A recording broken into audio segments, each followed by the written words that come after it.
I'm Chris Erdmann, and this is Made of More, the show where we go beyond business to uncover real stories that shape entrepreneurs, leaders, and change makers. Every Wednesday at 8 a.m. on KKNW, we explore the pivotal moments, the adversity faced, the risks taken, and the resilience found along the way. This isn't just about what people have built, it's about who they've become.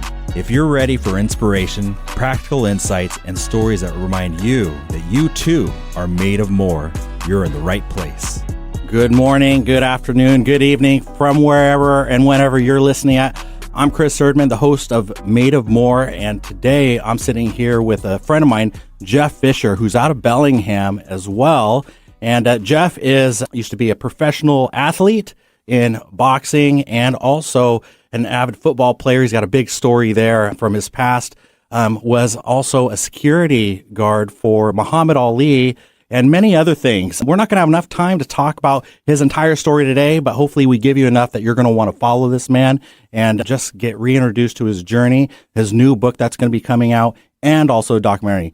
Jeff, welcome to the show. Thank you. It's good to be here, Chris. Yeah, thanks for fighting the traffic and making your way here to the city of Bellevue. Yeah, it's beautiful here. It is, and it looks like we're over. It looks like we're in, what do you call it? Airplane. What do you call that? Like an airport tower. Airport tower here. Yeah, exactly. Well, Jeff, you have a lot about your story, and I just want to start talking about your early beginnings. Is that okay with you? Yeah, sure. I'm an open book, so whatever you want to ask, go ahead. Yeah, and we're going to segue into talking about your new business that's coming, which is called Battle Forged Fellowship. Yep. And that's what we're trying to bring awareness to that today. But Jeff, you're also an entrepreneur. You have NW Decks Plus, which you do outstanding deck work. And in fact, you did work to my new house. Thank you so much. Everybody loves the work that you've done with that black railing. Yeah, thank you. Hey, Jeff, so tell me before getting your early beginnings, can you tell me a little bit about Battle Forged Fellowship and what that is? Yeah, excuse me. So that's going to be a men's ministry based on three things: discipleship, fellowship, and defending one's faith. And so what I've been seeing in men lately, well, back in 2022, we pulled men. Right now, 135 men a day are committing suicide. I'm really passionate about that. I've lost personal friends to suicide.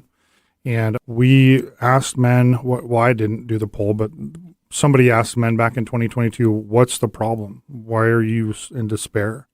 And 76% of all men said that they don't have one person to talk to about the hardest thing they need to talk about. And then 15% of all men said they don't have one person to talk to about anything they want to talk about. They have nobody they can call for coffee, nobody they can call for lunch, and they're just white knuckling it through life alone. Mm-hmm. And that for me is what I'm trying to combat. Yeah, wow, what a mission.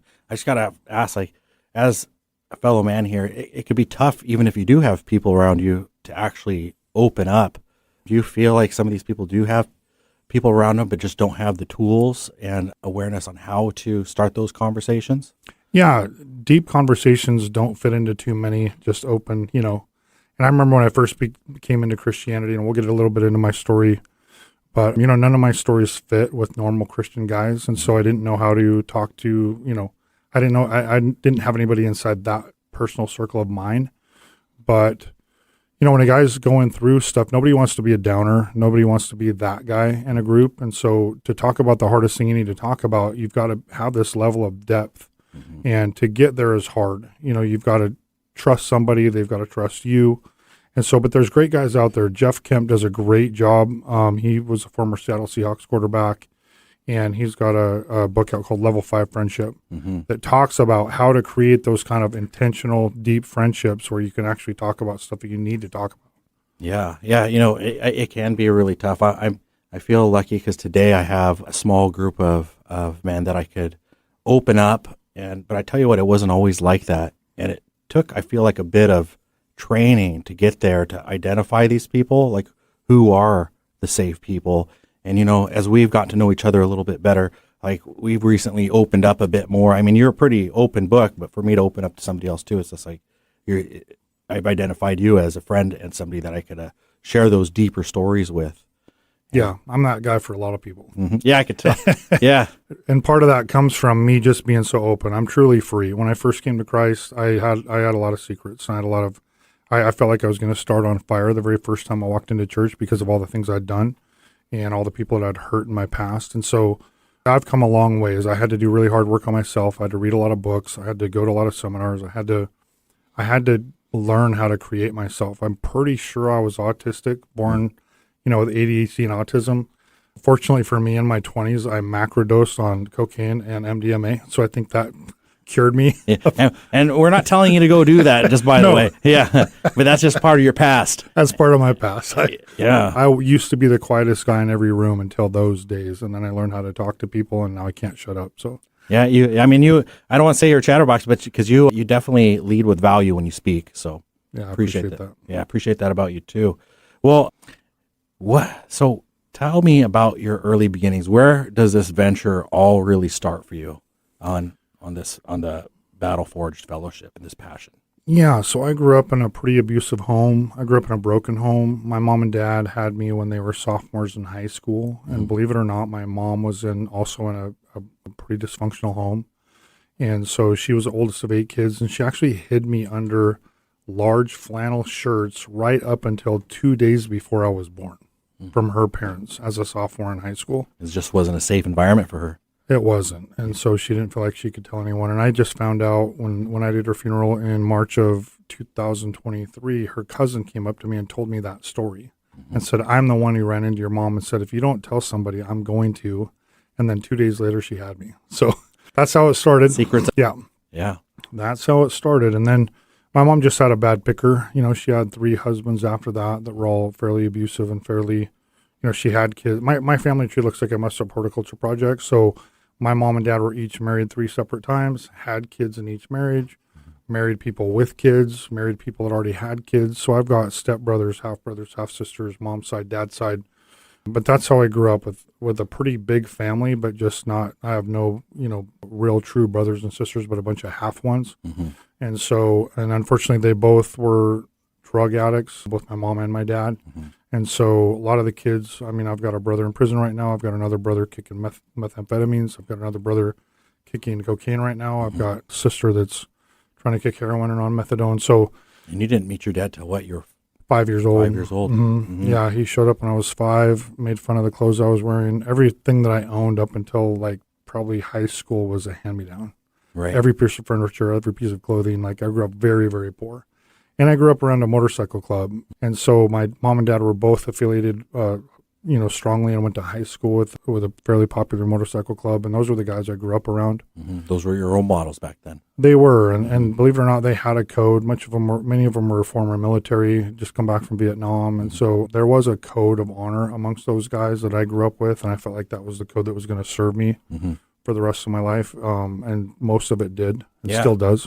You've shared some pretty traumatic stories as growing up, and possibly I think which shaped you. Do you want to share some of those harder stories? Yeah. I'm not, like I said, I'm free. I'm not afraid to share, because somewhere out there's people that have gone through what I've gone through, and if I can get through it, you can. And so, as an example, my stepfather would, when I would wet my bed, which was pretty often because I was in a traumatic household, right, with a lot of violence. Yeah. But every time I'd wet my bed, he would urinate on me as a punishment for wetting his bed. For wetting my bed, yeah. You told me he would lash you and then drag you to the bathroom and throw you in the tub. Yep, absolutely. Put my own wet underwear on my head and urinate on my face. And so... Can't even imagine. It gives me chills, actually, Yeah, it was... When I think back, so he used to beat me all the time. He used to beat my mom all the time. He was an alcoholic, and so I had a big green couch in the basement that was kind of the lower level of our house. It was kind of if I could make it to that couch, because back in the early 70s, furniture was very heavy, and so there was just a big enough angle on the back of that couch that if I could get behind that couch, it was so heavy that I could keep that couch between him and I. And he was so drunk that he would have a hard time catching me, and he would even try to smash the couch into the corner to try to, but the arms of the couch were curled. And so I had these places I could hide. And if I could get to that couch before he got to me, then my mom would get the beating and I wouldn't. And so, and then he was a gunsmith. And so he'd always hold a gun to my head and say, or to various parts of my body, and say, if it wasn't wasting a bullet, you wouldn't be here anymore. And so, the beatings, the threats, that kind of stuff, I overcame that. But what made me feel the most shame was him urinating on me. And every time I brought that memory up, it would make me so angry that everyone around me would pay. And anger is just the safest emotion you can feel when you, instead of feeling small or insignificant, Right. or instead of feeling lonely, like anger is the medication that men, Because it feels like drink. you can control. You're in control at that time if you can. Yeah, and anger comes with another component, which means you get to blame how you feel on someone else. It gives up accountability, right? So that's the other side of anger that I think that men, like I said, it's like a poison that men drink. Right. Thinking So that anger allows you not to be accountable. Yeah. Yeah. Yeah, if you can have a scapegoat for exactly the way you feel and everything that you're doing wrong in life, then, and that's one of the things that I try to do as a men's minister. For every 1,000 guys chopping at the fruit or trying to medicate or just talk to men about what they're doing, I'm the guy chopping at the root. That's what Henry David Thoreau says, that for every 1,000 men chopping at the fruit, there's one chopping at the root. And I'm a root guy. Yeah, you want to explain that a little bit more? Because, it's like it's the opposite of just taking medication to calm something down. You're actually looking for that source. Yeah, absolutely. So once I realized what happened to me actually happened for me and not just to me, but because every man's identity is formed in 3 places in life. The first place it's formed before the age of 7 is your self-worth. And so if someone made you feel small or insignificant in that time, and many times it is apparent, you develop something about your personality that becomes your strength, becomes a part of your identity. And so the second part of a man's identity is created when someone makes them feel like they are unloved or don't belong in a group, like a girl turned them down or some kids tried to bully them or they couldn't be a part of the proud crowd or whatever that is. They develop, like fat kids will become funny, as an example.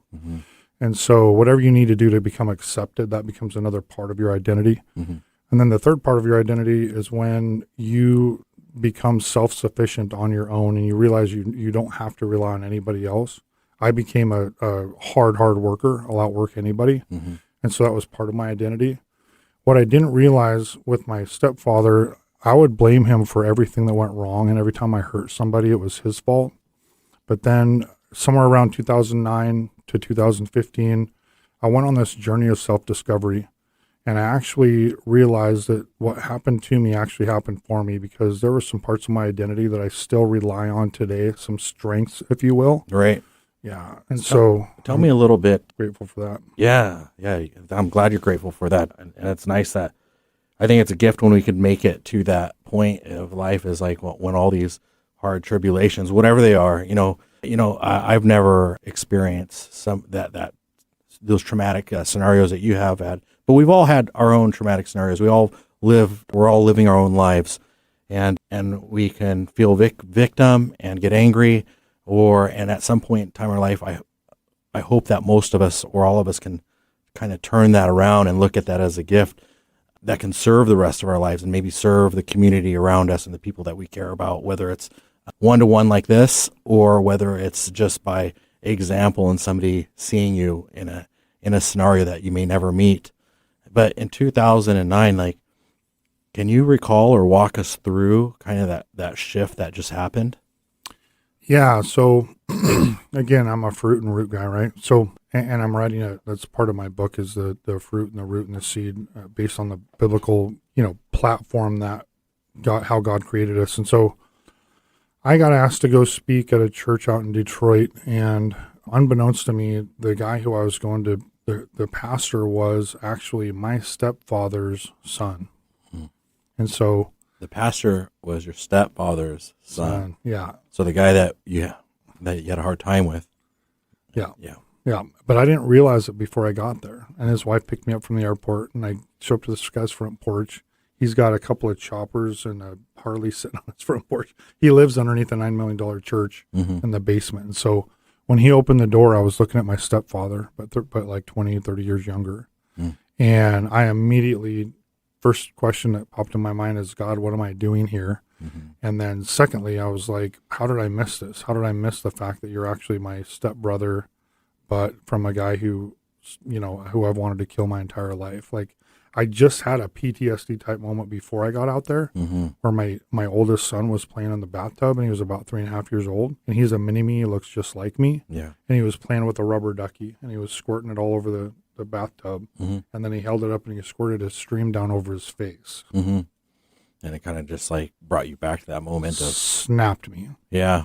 I love that kid so much I could eat him. And so when I saw how tender I was at that age, in my mind, I'm like 10 years old when this is happening to me. But really, my abuse stopped at about 6.5 from that stepfather. From that guy. And so what happened in that church that weekend was that he basically asked me one question: "Are you okay?" And what he was really asking me is if I was stable, because he could tell something was grinding at me. And I said, "Your stepfather took my childhood." And I said, "But I don't want to tell you about that because his mother took him away from his dad, and he was only getting to know his dad like a year or two before he met me. And the only reason why he knew about me was because he met my my half brother named Dave, and Dave said to him, 'Oh, my other half brother is also a crazy Christian guy too. You should hear him online, his testimony.'" Oh, yeah, I'd love to. And so, do you want me to finish that story? Yeah. So basically he pulled me aside and he said, "Look, you don't have to worry about my relationship with my dad. He's told me everything he's done. When I said I wanted to get to know him, he said, 'Let's see if you actually do want to get to know me.' And he told me everything he did to you, your mom, all the stuff he did when he was involved with the club, with the motorcycle club. And so I know everything about my dad." He goes, "But there's something you need to know about my dad. Then you're only going to be the fourth person in history to know it, and the other two people are dead besides me and you." And he said, "When my dad was 7 or 8 years old, he had a younger brother named Dave, about a year younger. And he said, my grandmother beat those two kids so bad with her boyfriend that the younger brother died a couple hours later of a blunt head trauma. Now, when he died, my dad got coached by them, and over again they asked him the question, "Why did you play with your brother so hard? How did you kill him?" So by the time the police did arrive, my stepfather thought that he had killed his younger brother. Wow. We're going to get back into that. So there's a lot to unpack there. Sure. Well, you've been listening to the show Made of More. I'm your host, Chris Erdmann, and we're sitting here with Jeff Fisher, and we're going to get back right into this story about his early beginnings. Stay tuned.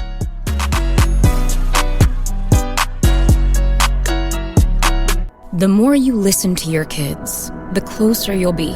So we asked kids, what do you want your parents to hear?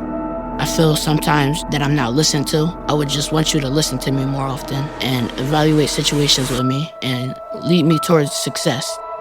We're not adults, so just be there and listen. I just want someone to yap to. And I just feel like I'll be fine if someone just hears me talk and talk and talk and talk and talk and talk and talk. You're doing a really good job. And I don't think I tell you that enough. And I know sometimes we get into it and it's just hard on both of us. But try to understand me more and I'll try to do the same. Listening is a form of love.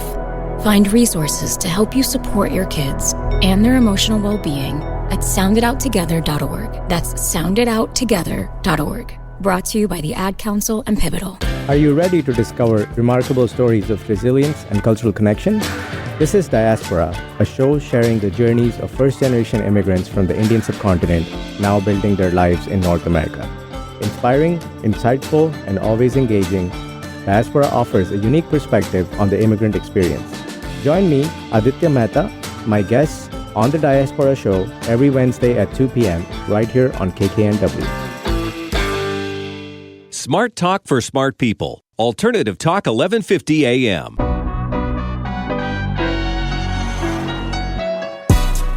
Welcome back to the show Made of More. I'm your host, Chris Erdmann, and we're sitting here with Jeff Fisher, the founder of the new company coming that's called Battle Forged Fellowship. And that'll be coming soon, so we'll let you know how to get connected to that.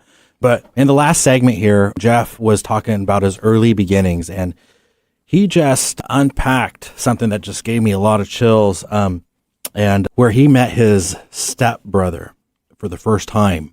And his stepbrother unpacked a story in front of Jeff that Jeff's stepdad opened up and told him that he came forward with all his entire life story about the abuse and so on and so forth.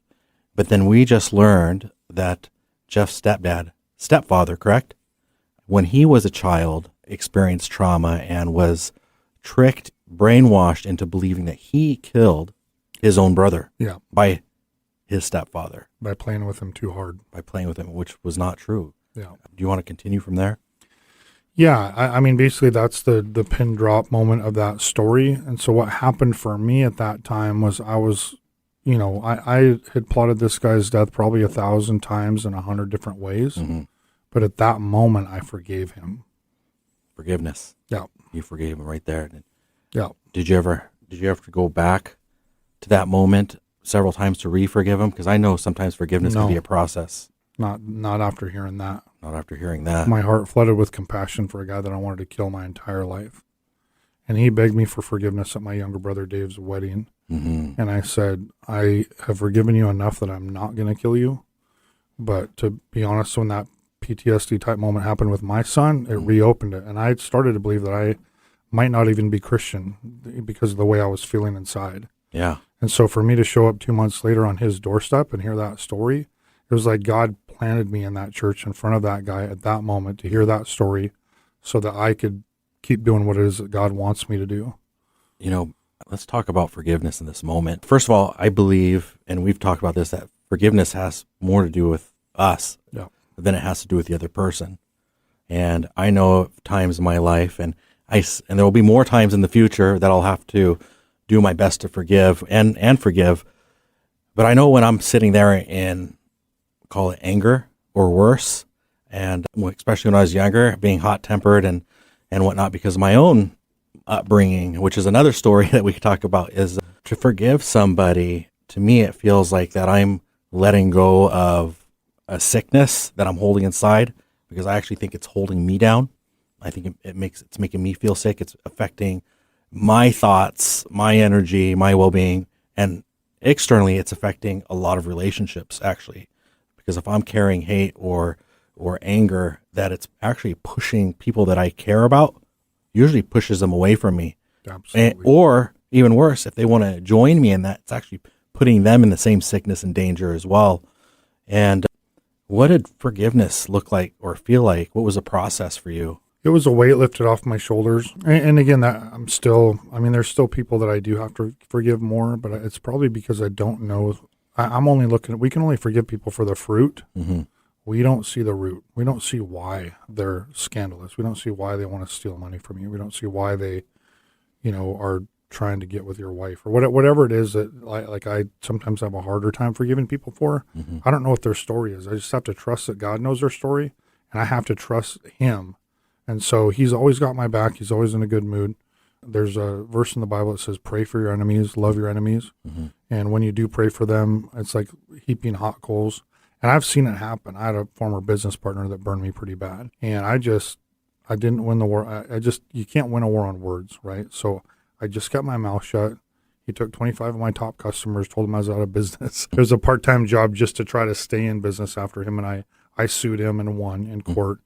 But I still, it just made my life hard for a few years. I actually had a stroke about 3 months after that. I sued.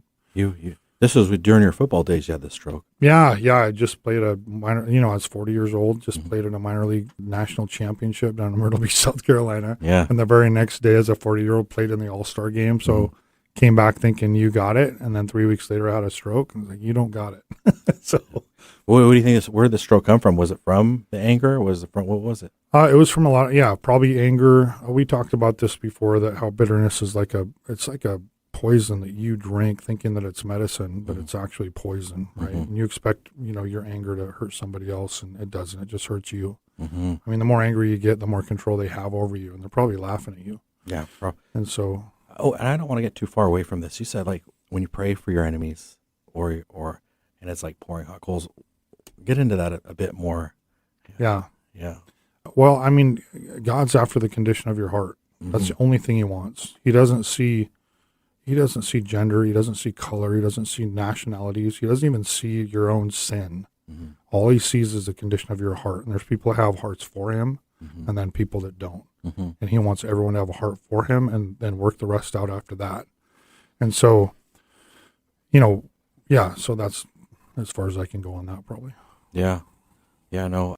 And I think if you're praying for somebody else, maybe, they're going to know that you're not fighting them anymore. They probably will, if they have a certain level of awareness, they're not going to sense that you're not going to fight them. It's pretty hard to fight somebody that's not going to fight back too.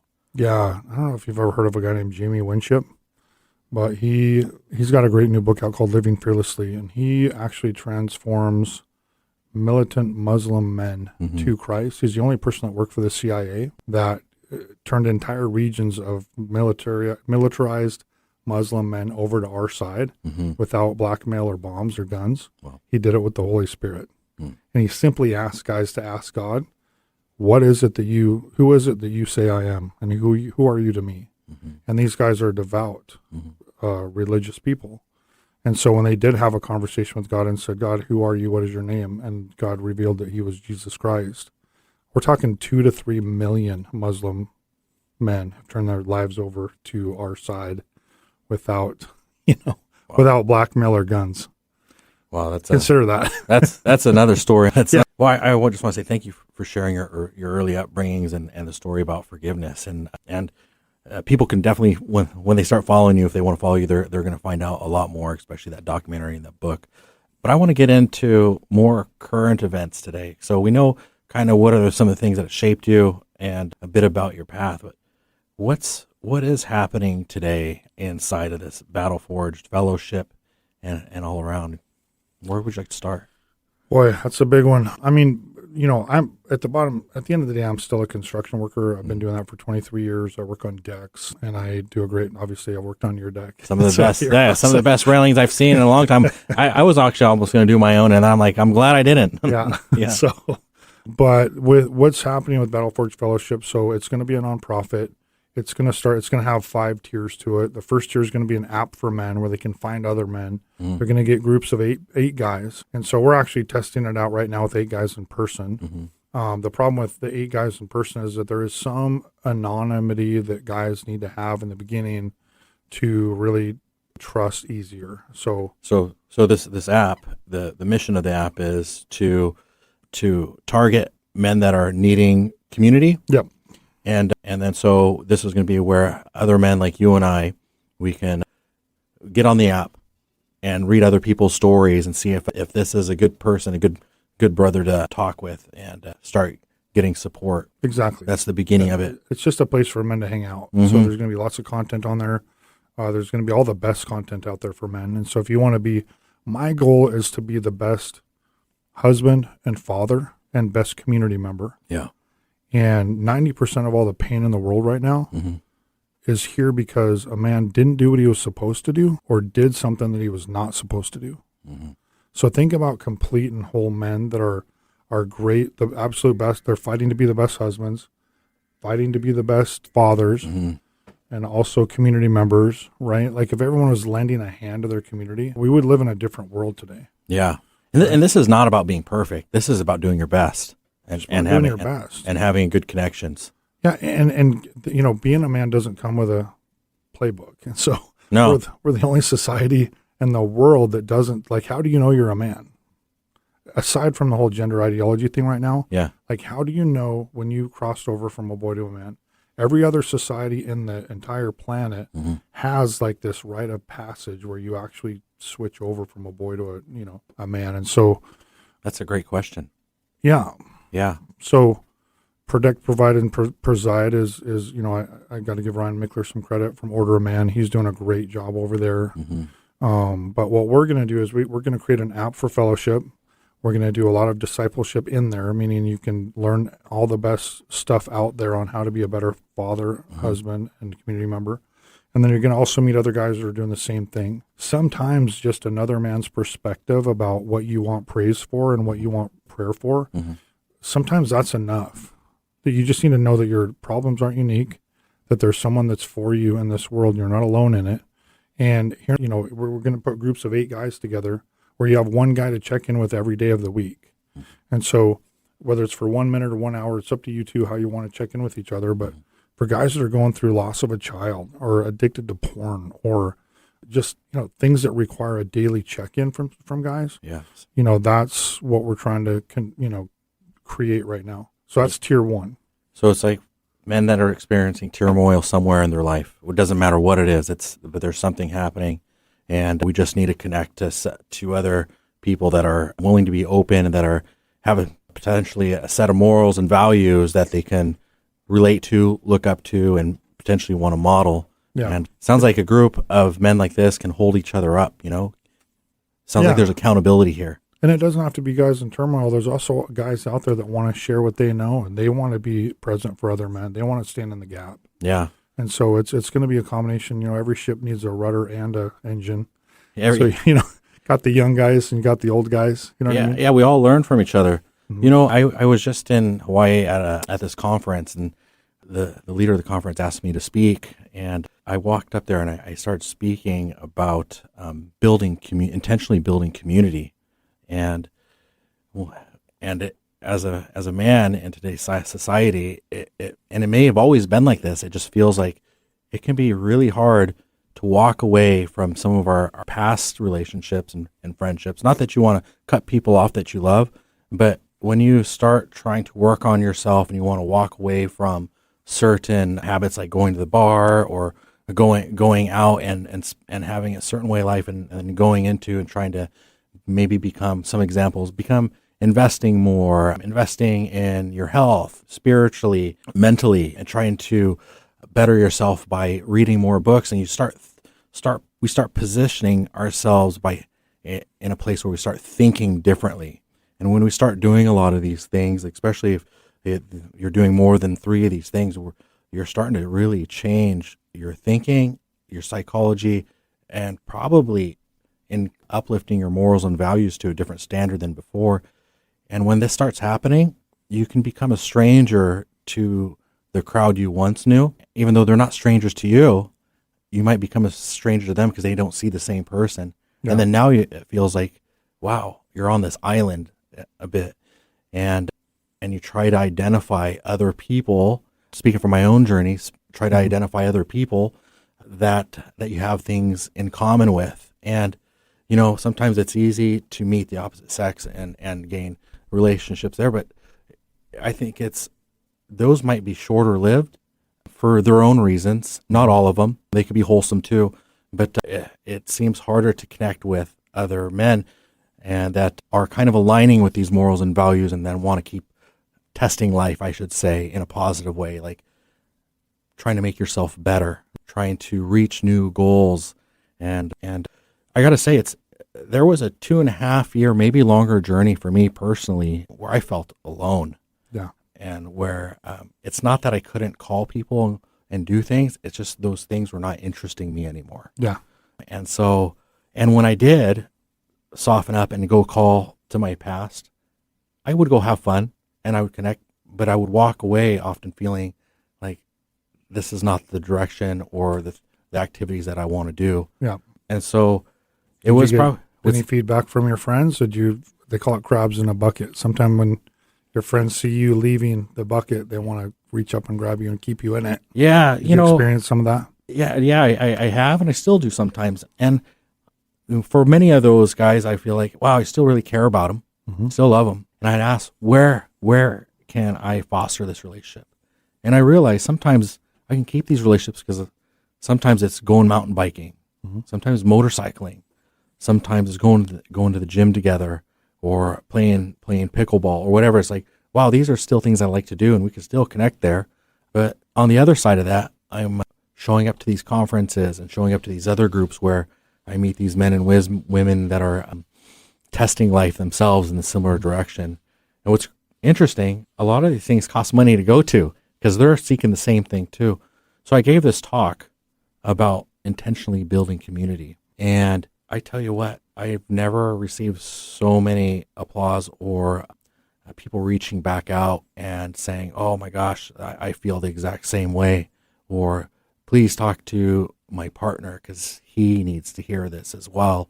And it just made me realize we're all out there trying to find a community that can help us thrive. For me, help me thrive. I feel like there's a lot of us out there doing that. Yeah, there really is.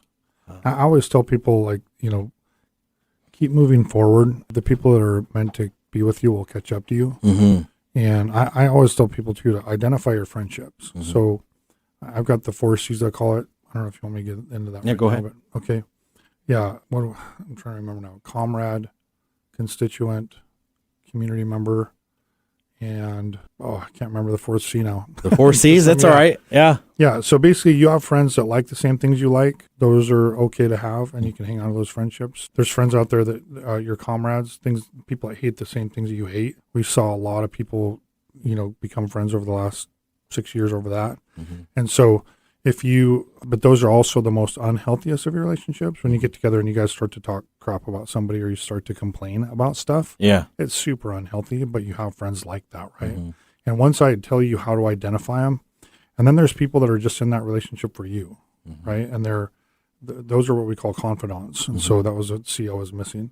And so the confidant is someone that is with you whether you like something or hate something. They're not there for any of that. They're there because of you, whether you like or hate anything. They're like, bury your body friends. They're there they've decided your family. Yeah, exactly. They've chosen you.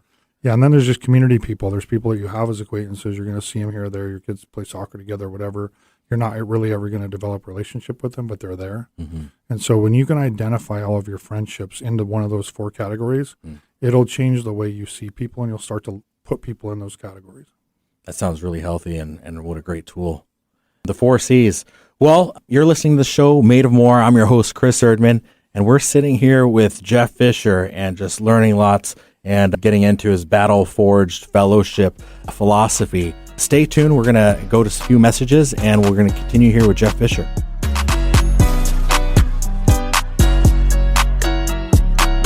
You said you'd never buy your kid candy from the checkout aisle. Or forget extra diapers. And never give in to a meltdown. You'd never lick your thumb to clean their face. Never let them have too much screen time. And never bribe them for just one more bite. You say you'd never let them out in public without their hair brushed. Never, ever become a minivan mom. And you'd never give them your phone for a quiet dinner. Calling boss work phone. So when you say you'd never leave your child in a hot car, no, it can happen. Cars get hot fast, and kids can be at risk in temperatures as low as 60 degrees Fahrenheit. Never happens. Before you leave the car, always stop, look, lock. Brought to you by NHTSA and the Ad Council.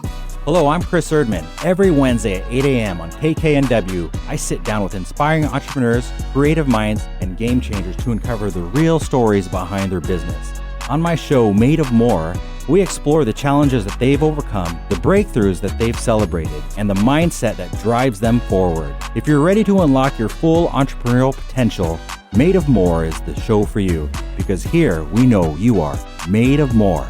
Every Wednesday at 8 a.m. on KKNW. Tech, health, politics, design, and more. We cover a lot on Alternative Talk 1150.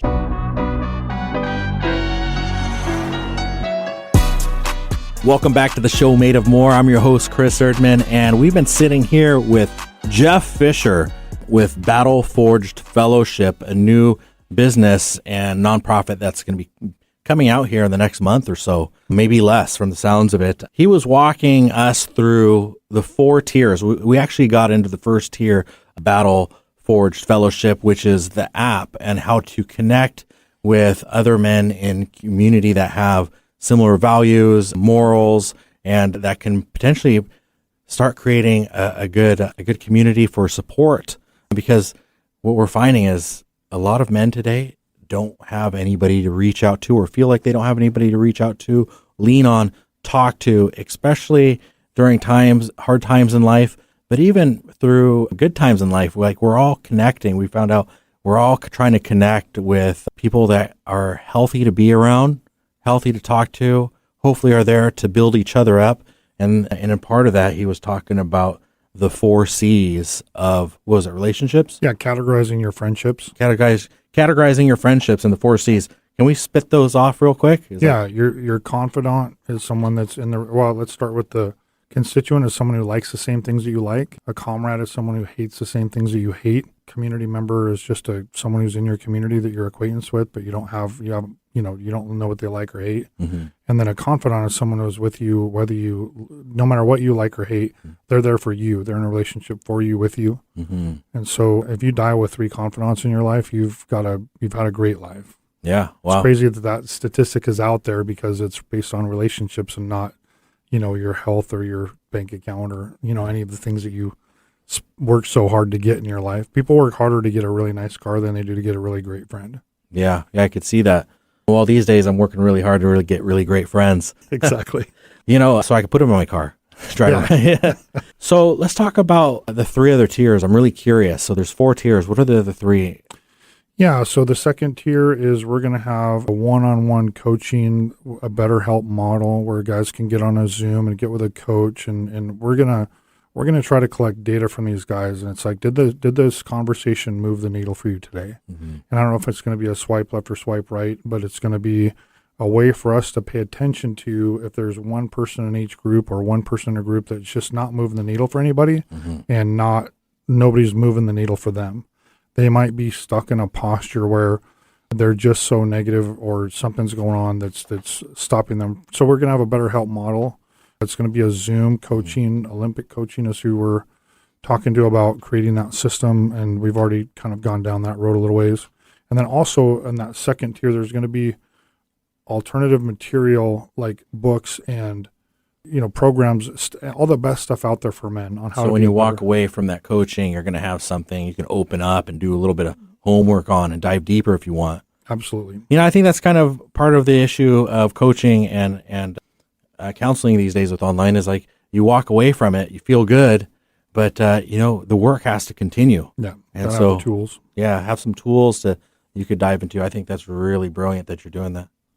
Yeah, so then tier 3 is just in-person stuff. So once you've built this, because when you're in this app, you have some anonymity, and that's the other reason why we need the feedback. If there's guys in there who just want to screw around, and be whoever, we're going to get rid of them pretty quick, right? Like the other guys are going to sniff them out. You got to be, in order to be a part of that group too, there's 3 A's that we work on, and this is my ministry style being put into an app. And so for me to minister to a guy, you have to have the 3 A's. You have to be authentic.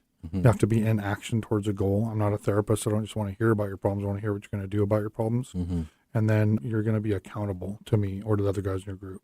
And so that doesn't mean I'm going to bring, like if you're dealing with a sin nature, say porn addiction, I'm not going to ask you every time I see you, hey, how's your addiction going? I'm going to talk to you about, really what you have is a deep well of intimacy that God put in you, and you're just looking for it in the wrong places, right? Yeah. So you're it sounds like the third tier is in-person sounds like quality relationships to me. Yeah, we're going to have meetups and retreats. And the retreats aren't going to be just guys hanging out, eating food together. We're going to be doing some deeper work. Yeah. And you're going to, that's where the stuff really happens, right? Face to face. Probably some physical activities and whatnot. Absolutely. Yeah.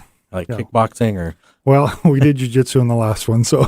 Okay. Yeah, we did some special forces, firearms, shotgun training, and we did some jiu-jitsu. Yeah. We did some pretty fun stuff. I should connect you with Andrew Marshall. He's new in Bellingham area, and he's a really amazing jiu-jitsu trainer. He's opening up his own studio over in Cornwall neighborhood there. Perfect. Or Corrada neighborhood. Is he a big guy like me? He's not as big as you, but he looks dangerous. Okay. He looks dangerous. So him and his wife Kelly just moved back to the Pacific Northwest from Hawaii. So you got to meet him. You would get along with him. Yeah, that'd be awesome. Andrew Marshall. Yeah. I'll be doing his jiu-jitsu class with him. Okay. So if you want to get in there, I actually don't want to wrestle you. So if you don't know, I'm 5'7", about 200 pounds, okay shape. Jeff's sitting across from me. How tall are you? I'm about 6'3". He's 6'3", and I think he's straddling around 200 pounds here. Yeah, 290. 290. Yeah. I'm 290. Through almost around 300 pounds there. So we're gonna have to find somebody else for you to fight. Yeah. I'm a lover, not a fighter now. Yeah. Well, I'm glad. That sounds more enjoyable. So what's tier 4? Tier 4 is we want to fill up stadiums with men, bring out alpha male speakers, and then at the end of the event, we'll have a QR code. Obviously, the stadium events are going to be invite from guys that are already in our group that want to come and hear alpha male speakers speak, and then they will have a QR code where they can get into our app and get some fellowship and get some discipleship and some what I call faith defense stuff. That sounds great. Yeah. And how long were these? What does this event look like? Like, is it going to be 1 day, 2 days? Just a 1 day. Yeah. 1 day. Just a 1 day, maybe a few hours. Pay tickets to come see guys like Jocko Willink or something, and you know, hear their story and how it relates. And I think what's missing with men right now is they feel like vulnerability is a weakness. Mm-hmm. And I'm not a huge Brene Brown fan, but I do read her books because she's smarter than me. Mm-hmm. And so, you know, she talks about vulnerability as a strength. Yeah. And there's some meat to that in men. I think that's the ultimate strength, is when you can let your guard down, let another guy in, and hey, listen, not every guy is going to have your best interest in mind. But like I said, I'm free. I don't care. I'm an open book. I talk about all the crimes I've committed, and that's part of what's going to be in my book and in my documentary is, you know, I mean, I've heard a lot of people, I've done a lot of things. It's easy for me to walk into a room and be humble. I'm looking forward to that documentary, by the way. Clarito, over at IAJ Media, he's shooting your documentary, isn't he? Yeah. Shout out to Clarito. Yeah. How'd you like working with him? He's amazing. Yeah. And how I connected with him is his son is one of the guys that came to me. Oh, really? And he said, yeah. And I actually I was so enamored by his son that I actually hired him to work for me back when I only had 1 or 2 guys. And so led him to Christ, and Clarito ended up following later. So got a great relationship with him now. Yeah. What a great family. And he's the one who's been pushing me to get my story out. He's like, man, your story is incredible. Yeah. That doesn't surprise me. About it. Yeah. He recognizes a good story. That's for sure. Yeah.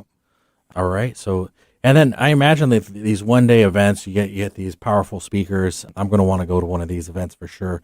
And that this is where a great opportunity to network and meet other people the same interests. I mean, this is where relationships are actually built. Yeah. Every great conference that I've been to, especially when it's a big deal on mindset and growth, I've walked away usually with at least 2 or 3 lifelong friendships. Yeah. You know, where I could look back and I'm like, wow. In fact, this last one, I feel like I walked away with 12. Yeah. Yeah. Now the retreats are designed to do that too, to have some battle brothers, you know, and we've got a little bit of a, you know, we really want to get guys prepared. We feel like every guy should have some kind of defense, like, you know, six months worth. I don't want to call them preppers, but some preparation.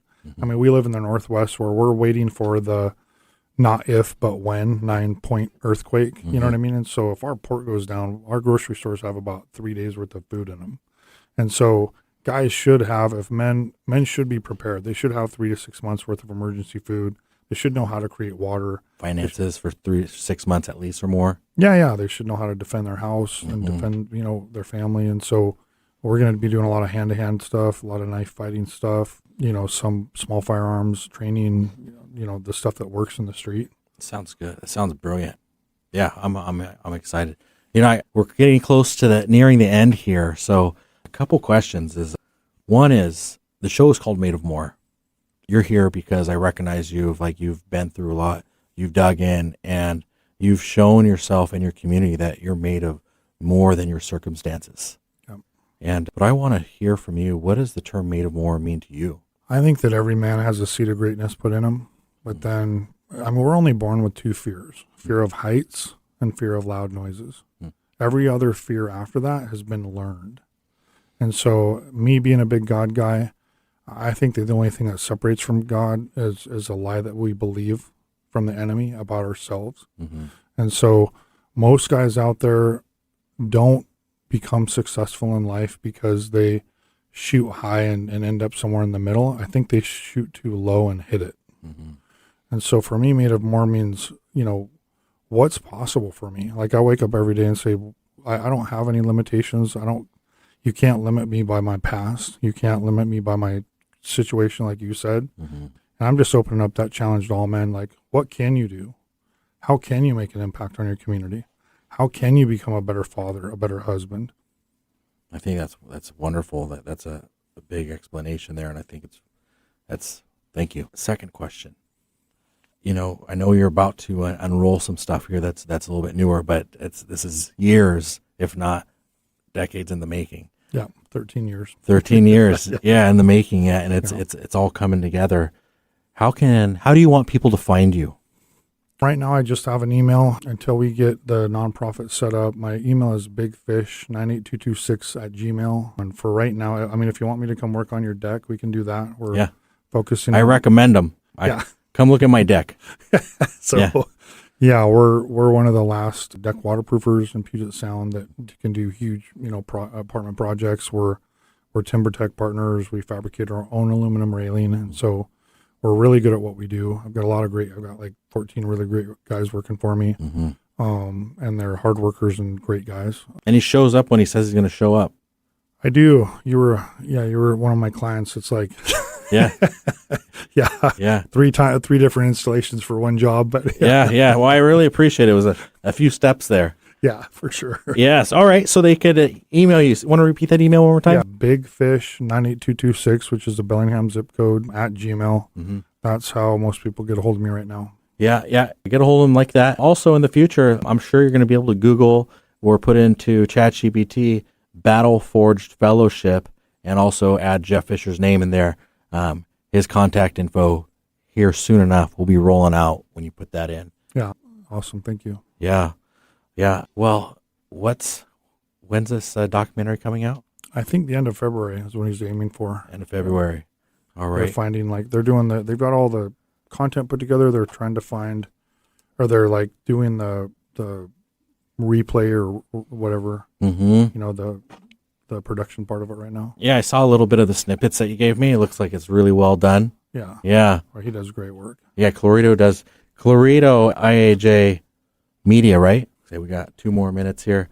Well, if you don't see it here in a couple weeks, start emailing Clarito and ask him where Jeff's stuff's at. So where it is, yeah. Yeah, and then also you have a book coming out. Yeah, it's gonna be called Felonies to Fruitfulness. Felonies to Fruitfulness, mm-hmm. And this is a book on your life. Yeah, and it goes deep and dark. It was ghostwritten by a cop, Adam Davis. I'll give a shout out to him. He's a fantastic ghostwriter. He's ghostwritten over 100 books, and he's an incredible interviewer. And he was a former hostage negotiator and cop out of Alabama, where cops are really cops. Yeah, and so he's the one who ghostwrote my book for me, and he literally didn't let me leave out any details. He really got into the meat of it. Wow. Like some of my, worst crimes I've committed, some of the worst abuse I've gone through. Yeah. Some of to the best ways that you've been helping others. Yeah. I know. And we did try to include quite a bit of stuff. Like it's not just what I went through, but how I got past it, So I had this thing inside of me that I had to deal with, anger, for example. And so there's a lot of life lessons in the book as well. Oh, I can't wait for both those to come out, the documentary. And what's the documentary going to be called? I don't know what he's calling that, but the movie is called Lion Amongst Mules. Lions Amongst From my drug smuggling days, yeah. So this sounds really exciting. Sounds like it could be a Netflix original. Yeah. Or Amazon original there. Well, Jeff, I just want to shake your hand and to say thanks so much for coming out here today, driving all this way. I know I've been encouraging you a few times to come out because I think that you're doing great things for the community and much greater things to come. And I hope this podcast radio show has a little bit of impact of bringing people to your community. Sweet. So I appreciate you. Thanks for taking this time today. Thanks for having me. Thanks for tuning into this episode of Made of More on KKNW. Whether you're on the road, at the office, or listening from home, keep chasing what lights you up, keep building what matters, and never settle for less than the life you were made for. You are made of more. More purpose, more impact, more joy. Made of More is part of the Speaking Current network of shows and podcasts, all of which that are dedicated to inspiring listeners to build lives of meaning, connection, and value. You can find the Speaking Current network of shows, including Made of More, wherever you get your podcast. You can also find us on YouTube. Until next Wednesday at 8 a.m. on KKNW, I'm Chris Erdmann. Stay bold, stay inspired, and stay made of more.